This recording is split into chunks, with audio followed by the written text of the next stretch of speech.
Nia Zalifa, saya dari kelompok 5. Absen saya 11 dan kelas saya 10K. Saya merangkum materi masuknya agama Islam di bab 5 dari halaman 126, yaitu teori-teori masuknya agama Islam sampai halaman 128. Dan ini hasil kerja saya.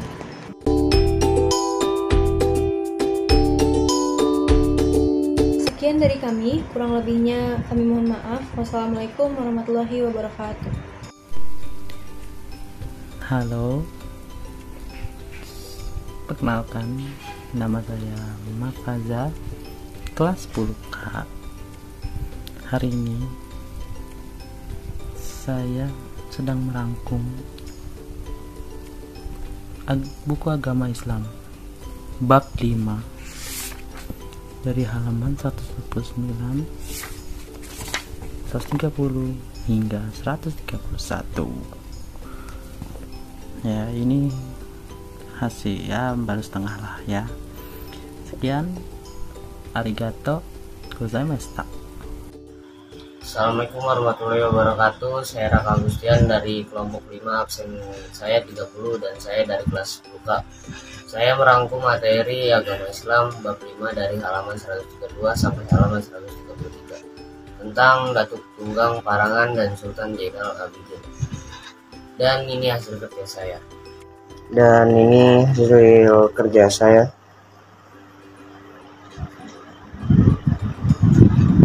Cukup sekian dan terima kasih.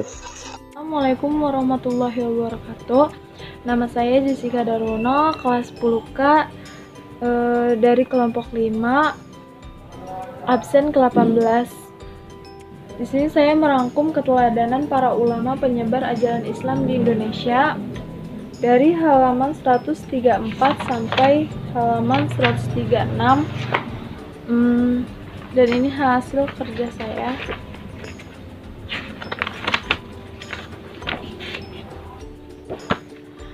Sekian dari saya, kurang lebihnya mohon maaf. Wassalamualaikum warahmatullahi wabarakatuh. Assalamualaikum warahmatullahi wabarakatuh. Halo, saya Gozi. Di sini saya bertugas merangkum buku paket agama halaman 136 dan 137. Assalamualaikum warahmatullahi wabarakatuh. Perkenalkan, nama saya Naura Jina Rufia dari kelas 10K, absen 29. Di kelompok agama ini, saya bertugas untuk merangkum buku paket agama halaman 138 sampai 139. Bagian yang saya rangkum adalah tentang keteladanan para ulama penyebar ajaran Islam di Indonesia. Dan saya merangkum bagian F dan juga G, yaitu tentang menghargai perbedaan dan berdakwah secara damai.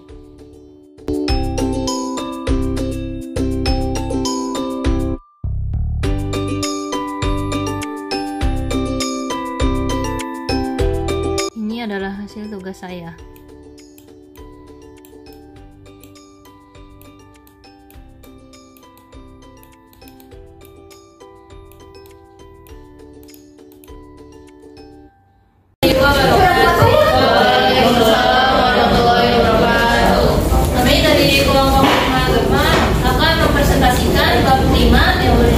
Penyebaran Islam di Indonesia. Sebelum itu, izinkan kami memperkenalkan diri kami terlebih dahulu. Nama saya Naura Jina Rofia, absen 29. Nama saya Nia Zalifa, absen 8. Saya Jessica Darwono, absen 12. Saya Muhammad Zafir, absen 22. Saya Raka Agustian, absen 27. Nah, selanjutnya ada materi-materi yang akan kami jelaskan di bab 5 ini. Yang pertama itu ada masuknya agama Islam di Indonesia. Ini akan dijelaskan oleh saya sendiri. Nah, masuknya agama Islam di Indonesia ini ada beberapa teori. Yang pertama itu ada teori Gujarat. Teori Gujarat ini dikembangkan oleh Profesor Dr. Chen Snokpurgoje. Itu dia berpendapat bahwa masuknya agama Islam melalui ajaran tasawuf yang berkembang di Gujarat, India. Nah, yang kedua ini ada teori Mekah dari Profesor Dr. Buya Hamka. Ini menurut beliau, Islam dibawa masuk ke Indonesia oleh para saudagar yang berasal dari Arab. Nah, pendapat ini berdasarkan berita yang diangkat dari berita di Cina dinasti Tang. Kemudian yang ketiga ada teori Persia.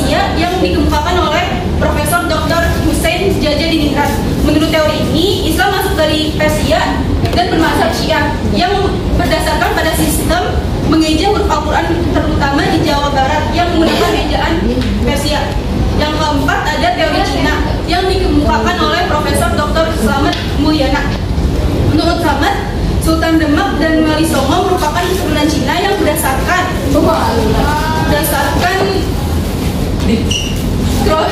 kronik Klenteng Son Pokok. Pendapat ini dikarenakan penyebutan Sultan Demak dan Wali Songo yang ditulis menggunakan bahasa Cina. Kemudian yang terakhir itu ada teori maritim oleh N.A. Balogh. Menurut N.A. Balogh ini, melalui jalur maritim umat Islam yang berniaga memperkenalkan agama Islam sepanjang jalur niaga di pantai-pantai tempat persinggahannya. Kemudian agama Islam mulai berkembang hingga ke pelosok. Kemudian perkembangan kesultanan di Indonesia ini akan dibacakan oleh Mahfaza juga Rahmat. Jadi yang ini jelaskan. Jadi masa perkembangan agama Islam adalah butuh waktu pada saat umat Islam telah membangun kesultanan sebagai lembaga politik. Untuk mengetahui perkembangan mazhab Syafi'i yang dianut mayoritas oleh masyarakat Indonesia, termasuk di Kesultanan Samudra Pasai, yang perlu diketahui dari catatan Ibnu Battuta yang pernah berkunjung ke Kesultanan Samudra Pasai pada tahun 745 sampai 746 Hijriah atau 1345 Masehi. Pada catatan tersebut dijelaskan bahwa di Gujarat berkembang mazhab Syiah, sedangkan di Kesultanan Samudra Pasai adalah bermazhab Syafi'i.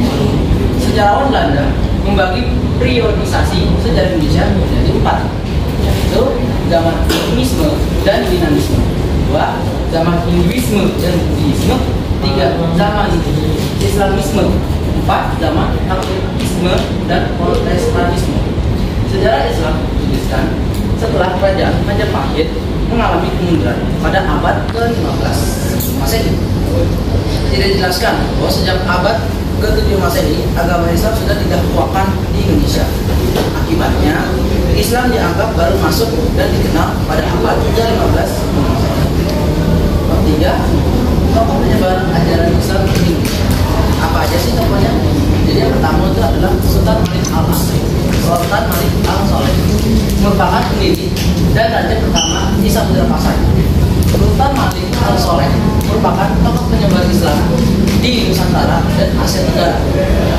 Hal ini disebabkan oleh kuatnya pengaruh kekuasaan Samudra Pasai di bawah kepemimpinan Sultan Malik Al-Soleh. Lalu kedua adalah Sultan Ahmad. Beliau merupakan Sultan Samudra Pasai yang ketiga. Menurut catatan Ibnu Battuta, Sultan Ahmad sangat memperhatikan perkembangan dan kemajuan agama Islam. Sultan Ahmad berusaha keras untuk menyebarkan ajaran Islam ke berbagai wilayah di sekitar Samudra Pasai. Nah, yang ketiga, Sultan Alauddin Riyad Shah. Beliau merupakan Sultan Aceh ketiga, terkenal sebagai peletak dasar-dasar kejayaan Kesultanan Aceh. Sultan Alauddin berperan dan berjasa dalam wilayah penyebaran agama Islam di wilayah Aceh. Pada masa kepemimpinannya, bahkan pada masa kepemimpinannya, ajaran Islam bisa sampai ke Minangkabau dan Indrapura. Kemudian keempat ada Sultan Ahmad. Wali Songo. Ini maaf tidak aja. Wali Songo merupakan 9 famili atau sunan yang menjadi kelompok penyebaran agama Islam di Pulau Jawa. Yang menggunakan berbagai saluran dakwah, di antaranya kebudayaan, kesenian, pendidikan, pernikahan, perdagangan, dan politik, serta membuat pesantren yang mana sangat efektif untuk menyebarkan ajaran Islam ke pelosok desa. Dan sekarang masjidnya itu ada di Demak, yaitu Masjid Demak. Dan setelah ini akan dilanjutkan oleh teman saya yaitu Kakak Alun. Lalu yang kelima ada Sultan Alauddin. Beliau merupakan raja pertama yang masuk ke Islam. Penyebaran agama Islam pada masa pemerintahannya mencapai daerah Buton dan Lumpuh. Penyebaran ajaran Islam juga atas perjuangan dakwah dari Datuk dari Bandar, seorang ulama dari Minangkabau. Yang keenam ada Datuk Tunggang Parangan. Datuk Tunggang Parangan merupakan seorang ulama Minangkabau yang berdakwah di Kutai Kartanegara.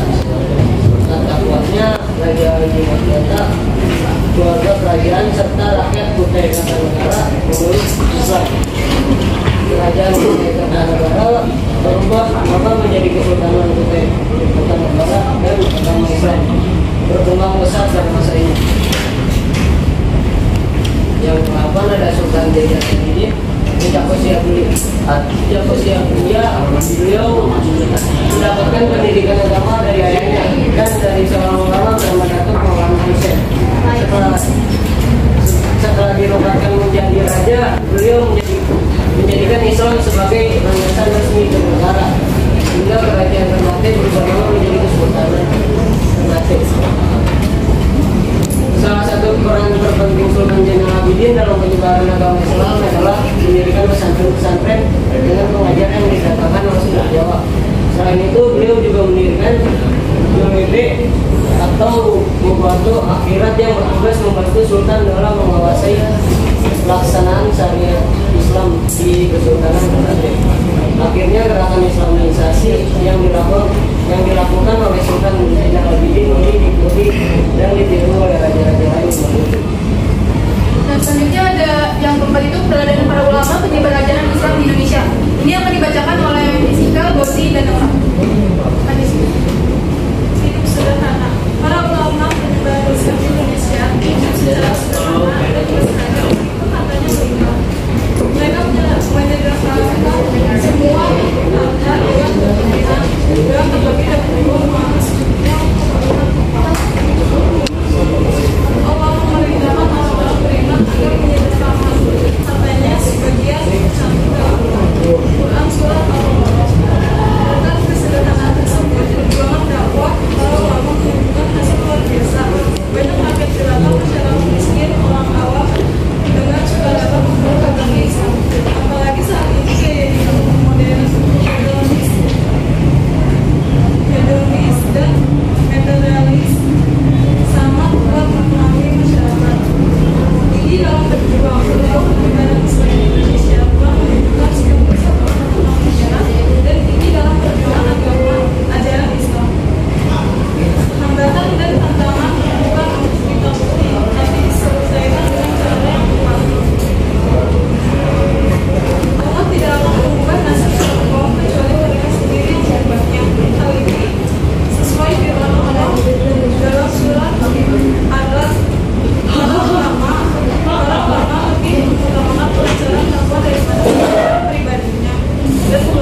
beragam.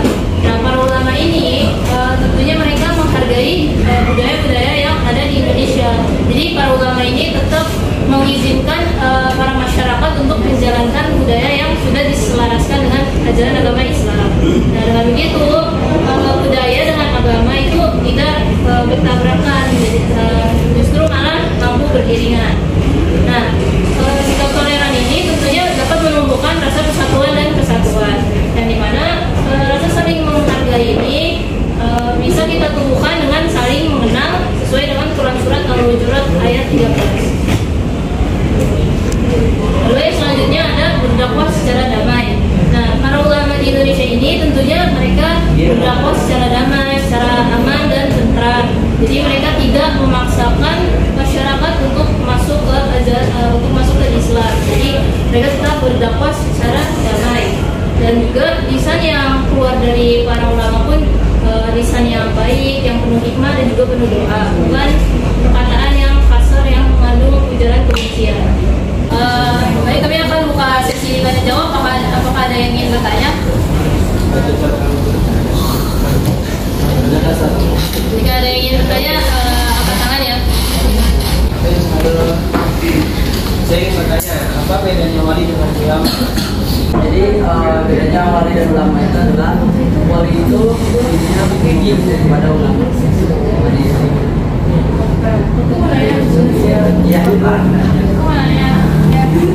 Beda ya. Kalian kan menjelaskan bahwa penyebaran di Indonesia. Jadi aku menurut misalkan di Indonesia itu penyebaran Islam itu menunjuk ke siapa, entah Wali Songo atau yang sultan tadi yang kayak sebutin, lebih menunjuk ke mana? Yang paling berperan dalam penyebaran agama yaitu beragam negara yang berasal dari Arab, Mesir, dan Persia. Rasanya mereka berdagang sambil menyebarkan agama Islam ke daerah-daerah Mesir dan meluas sampai ke seluruh penjuru Nusantara. Terima kasih karena sudah mendengarkan presentasi dari kami. Wassalamualaikum warahmatullahi wabarakatuh.